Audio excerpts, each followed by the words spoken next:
welcome to the Upkeep for Monday, April 12th, 2021. That's right, it's all the magic news you need in 10 minutes or less. And of course, the biggest news this week is that Strixhaven's pre-release is coming to you! That's right! Holy smokes, it is already here, which is just, time flies, Time flies when you're having college, you know? There is a release on Arena on Thursday, so that's when you'll be able to play. If you're trying to pick up some of those pre-release or those pre-sale packages on Arena, make sure you grab them before Thursday. And there is, in theory, an early access event on Wednesday, although details are scarce. Yeah, there usually is. So I'm going to say there probably is, but we just don't know for sure yet. If you want to play paper Magic and you don't want to go into a store because you're being safe or your store's not holding this, don't worry. There's a bunch of pre-release events in paper through Spelltable, same as there were for Time Spiral Remastered just recently, running Friday through Sunday. So, you know, fire up your webcam, get some packs from your local game store, and play. That's right. Wizards of the Coast is running an event that's free. There's no prizes, but you can play all weekend. Channel Fireball is running one, which is at strixhavenparty.com. Your LGS may be running one through Spelltable. So make sure that you go and check those out, because there's lots of fun ways to play, not just sealed. Absolutely. That you can find on usually all of the Discord channels for wherever those pre-release events are happening. Yeah, and if you want any tips about what to do if you're playing sealed for your pre-release, you can watch Loading Ready Run's pre-release VOD. It's up now on their channel, twitch.tv/loadingrediarun. You can see what they did, maybe get some tips and tricks. And there's also articles up on dailymtg.com about just basically how to build your pool for your pre-release if you've never done anything like that before. That's right. And the official Strixhaven release is April 15th. All right, I'm excited for this. The Ides of April. Yeah. as we all call them. As the tax man calls it. Although later this year, though. That's true. Yeah. Oh, I need to print out and send in my tax return. Great. There's an Arena State of the Game update. There's a College Cup coming to Arena in a few weeks after Strixhaven launches. Yeah, so you can score points for your college by completing various goals, like using the sleeves of your college, using the avatar from your college, that kind of thing. And those points will all get added up, and at the end, all players who do this will be given a present from the winning college once the victor is decided. Very cool. There is also the return of the Sealed Open. I'm so stoked for this! I know you are, Maria. It's going to be May 8th through 9th, and they wanted to do another one since the Kaldheim Sealed Weekend was such a huge success. Yeah, that was so fun. And there will be Best of 1 and Best of 3 sealed up beforehand to practice. Yeah, if you didn't try out this Sealed Open last time and you're a fan of Limited Magic, I encourage you to check it out. It was so fun practicing for it, and Strixhaven looks like it's going to be a really cool set to play in Limited, so hopefully this event will be a banger. I'll definitely be doing it, and you'll definitely hear me talk about it ad nauseum on our podcast, Good Luck High Five. And there's also a new important update that may sound a little strange at first, but makes sense with some new mechanics. That's starting with the release of Strixhaven on the 15th, Best of 1 sideboards are limited to 7 cards. And that's because if you think about it, even if you're in Best of 1, with the introduction of Learn and getting lessons out of your sideboard, there is going to be utility to a Best of 1 sideboard, but they don't want you to have just all 15 slots, since in Best of 3, you would be forced to do some balancing. Exactly, between shoring up bad matchups or using those spots for lessons. Yeah, so that update, like Megan said, coming on the 15th with the official release of Strixhaven. Andrea Mengucci's Cube is live right now on Magic Online through the 14th. If you know Andrea Mengucci at all, you know that he loves to cube. And he's got a cube with his friends, and this is based on Vintage Cube. But what had happened to them is that everybody at their table wanted to draft blue. So he's like, okay, I figured it out. What we're going to actually do is make blue the primary color in this cube.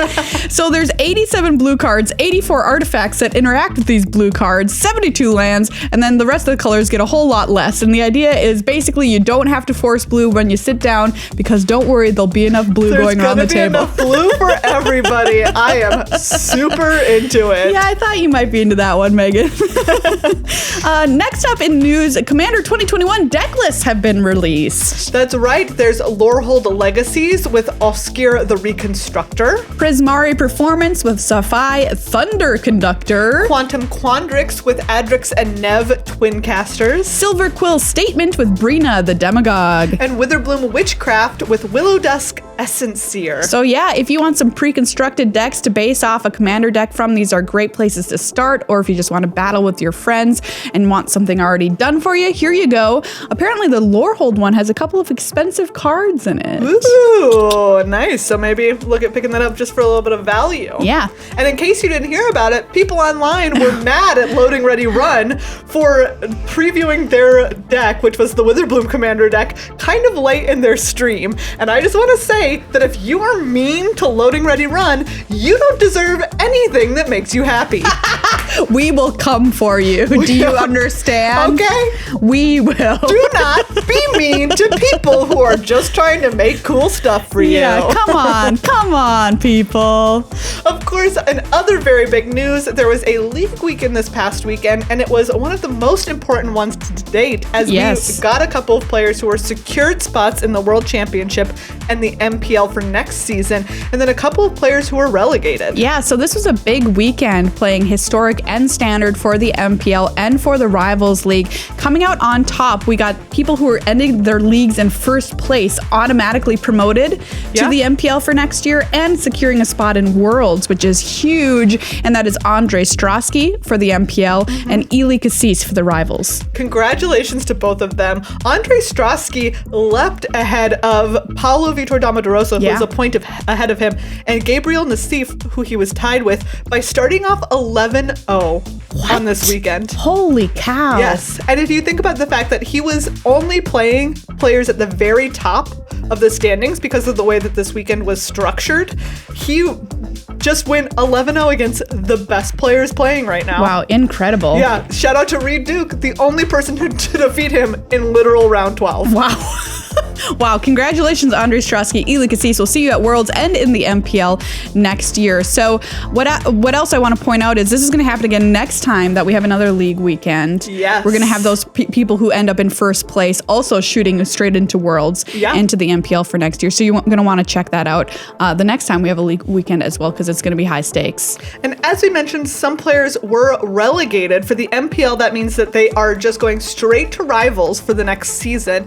Those three players are Pyotr Glogowski, Chris Kvartek, and Raf Levy. Yeah, commiserations to them. Hard-fought league for them, but I'm happy to see them coming back for Rivals next year. Yes, and then the bottom 5 Rivals were relegated to Challenger status for next year. That was John Rolfe, Ben Stark, Allison Warfield, Yoel Larson, and Beatrice Grancha. So again, congrats to them on a hard-fought season, and we will see them next year as challengers. Yeah, unbelievably tough competition. Congratulations to them for making it so far. But you know, that's what's got to happen sometimes when you're in these leagues. Some people are going to have to go home and try again next year. Yes. The same thing is going to happen at the next league weekend, which is May 15th through 16th. There's points available there, as well as at the Strixhaven Championships, and then the final league weekend, which is July 3rd through 4th. Yeah, and then of course we've got those gauntlet tournaments coming up, which is just going to be a bloodbath. I'm sure wildly stressful for all involved. Absolutely. So let's talk a little bit about what decks the players brought this weekend. I know we're going to have a new standard, new historic with the release of Strixhaven coming out, but we did see some new stuff actually happening this weekend. Yes. First up, the return of Dimir Rogues to the top spot in standard. Dimir Rogues. Okay. It's back. I want to mention that 4 players are playing like cycling Pyromancer decks. Yes, with Ironcrag Pyromancer. Pretty cool. Very cool. I want to mention, if you want to check out a really cool match, we had one. Who was playing in that one? Ken Yukihiro versus Rei Sato. Yes, an excellent match that you can see on the VOD of the broadcast. Yeah, so it's a kind of like a cycling mirror, and it is wild, everybody. It is really, really good. It's some great magic, and if you're looking for a different kind of deck in standard that not everybody's playing, check out those decks. Ken specifically is not playing quite cycling. I think he called it Is It Tempo? Yeah. And it is. excellent. Yeah. Really enjoyed Thumbs watching up it. to that deck list. And then over in Historic, there was a development with the Sultai Ultimatum deck that I think was led by Brent Vos, who's in the Rivals League, and played by a lot of players, notably Ely Cassis, Matt Sperling, who is now leading Rivals now that Ely has been promoted, and LSV. And this deck, instead of getting more of like the standard package when you cast Emergent Ultimatum, instead you go and get Scholar of the Lost Troves, which can cast an instant or sorcery from your graveyard for free.